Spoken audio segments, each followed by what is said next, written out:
All right, everyone. I just want to make a quick update on my Hustler 6BTV flagpole antenna. I built a shed, over here, and so my wife asked if I could move the antenna from the middle of the yard so we have the rest of the yard just open. So I did that. This used to be the brick circle and 500 feet worth of radials in a 360-degree pattern, various lengths. So I took it out, put in some sod there, and I've relocated the antenna over here and pounded the pole in 4 feet or around 4 feet or so and remounted it, and it's looking good.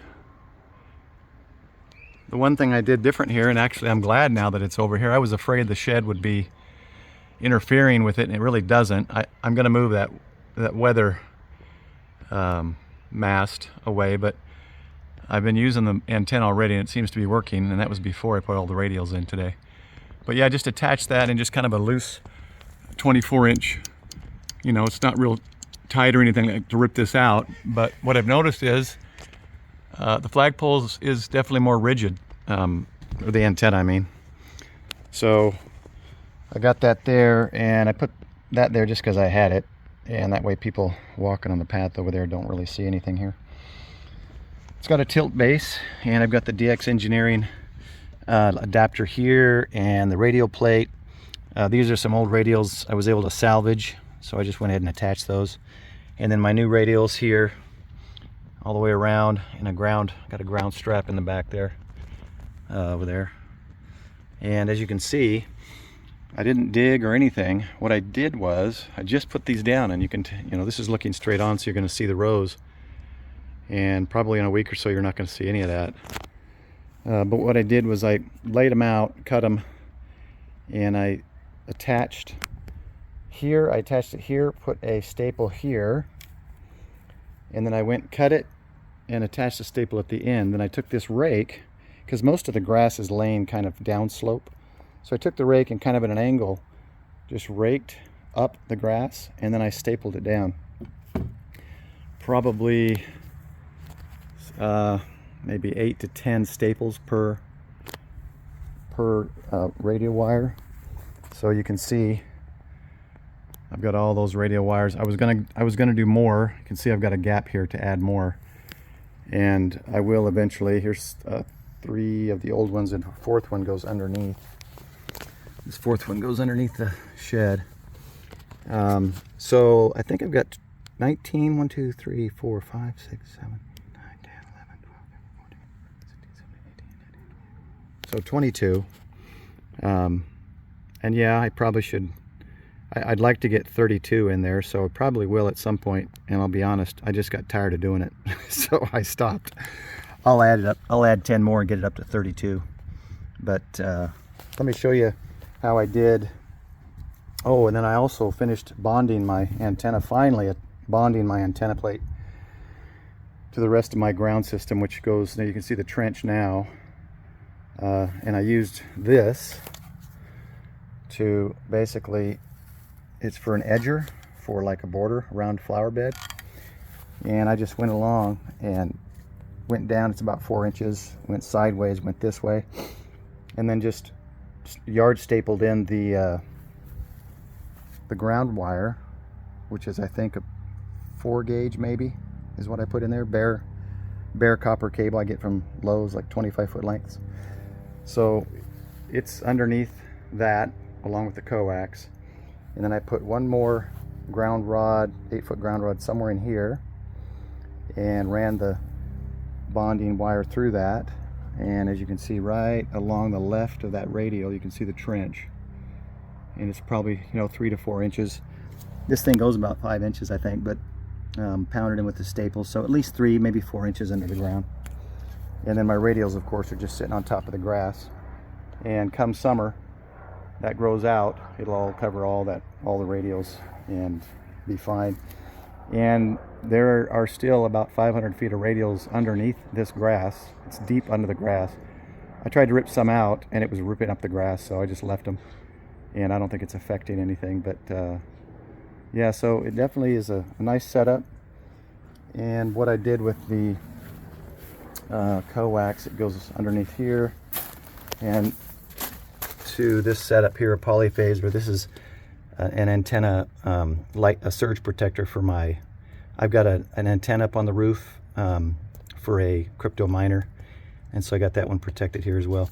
And so what I'll probably do is, I took this one off, and what I'm going to do is I'm going to set this up to be a different ground section, and then I'm going to have a switch so that I can switch to just a plain coax that's going to run over here and do my inverted V when I do my NVIS. So I'll just have to come out and switch it, and it'll all be grounded and bonded. But yeah, so this bonding system goes all the way around. It's down under the ground, over to the house, bond that way. So there's a total, this one I think now is 12 8-foot ground rods all bonded together, and they are about 16 feet apart. Now this one, because that's an 8-foot rod and that was only 4 feet in the ground, I only did this is only about 12 to 13 feet apart, so hopefully that works. But yeah, so I just have to bury the cable and put that switch in over like I was saying. Let's go in and check the SWR. I've got a couple I took screenshots of, but you can see real quick it's in right now. So this is the Hustler 6 BTV, and we've got, oh, let me turn, they got a net going. We've got, so I just punched in a few of the frequencies it does. So you got 40, 20, 15, 10. And then look at 6. It's not a 6 meter antenna, but I've got it tuned to 6. At least tunable with the radio, right?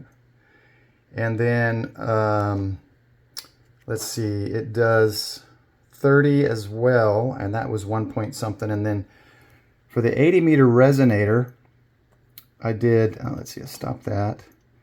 Let's change that to, I forget what the frequency is for digital, 03584. And then you can see, I can't remember if that's the digital frequency or not. It's a very narrow bandwidth, or bandwidth for the 80 meters, because it's just a whip and a coil at the top, 80 meter resonator coil. But still tunable, right? So I just left that at digital. And I suppose if I got better at and got good at CW, I would move or extend the whip to go to a CW frequency. But basically my 6 BTV does 80, 40, 30, 20, 15, 10, and 6. And I looked at 60 and it was about 6 to 1. So it's not meant for that, but there is an add-on for 17 and 60. But as you can see, it's doing pretty good. And the grounded radio system and everything works great. So for those in an HOA, I'm telling you, the 6 BTV, attach a flagpole with some zip ties, and you should be good to go. And if it's a real stickler of a HOA, maybe take the resonator off. And if you take that resonator off, just take the bolt that holds it on. It's a double-sided bolt without the head. And what you do is you just remove the resonator, put that bolt on top with maybe a 1.5 or 2 inch washer, and then zip tie between that washer and the top of the antenna. And it's a flagpole. I mean, right now, obviously, people can look at it and go, "What is that thing on top of the flagpole?" And if anyone asks, I'll just say it's just my lightning. It's just to pull the lightning to the antenna, or excuse me, to the flagpole, and not my house. And I think most people would buy that. But if I wanted to, it looks like I got a bent whip. If I wanted to take that off, if I don't need 8080, and run it as a flagpole, and it'll look even more like a flagpole. And just for those who have the 6B TV and have been unable to tune in 40 meter, which is the top one, the flag's covering it right now, what I had to do to get it, I could never get it below 2.7, I think. And I couldn't shrink it anymore. It had to get shorter, and I couldn't do it. So what I did was, so let's pretend we're up at the 40 meter length. You see where the lines are. What I did was I cut, actually it'd be up there. I cut the 40 meter tube I tried 1 inch, it went down to about 2.2. I cut another inch, it went down to 1.6, I think, or whatever it was. I guess it's even better now. And I just cut new expansion lines, tightened it down, and it's tuned. So if you can't get 40 below like 2 point something to 1, try cutting an inch off, test it, and try cutting another inch off. And then of course I cross cut some expansion marks to make sure it can tighten on with the hose clamp. Anyway, that's my update.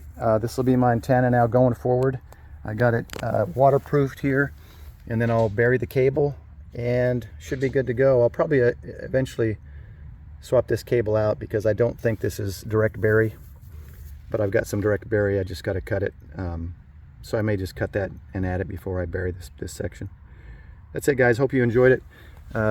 Like and subscribe. I'll try to get more videos out of my experience as a ham radio operator in an HOA. And enjoy 73.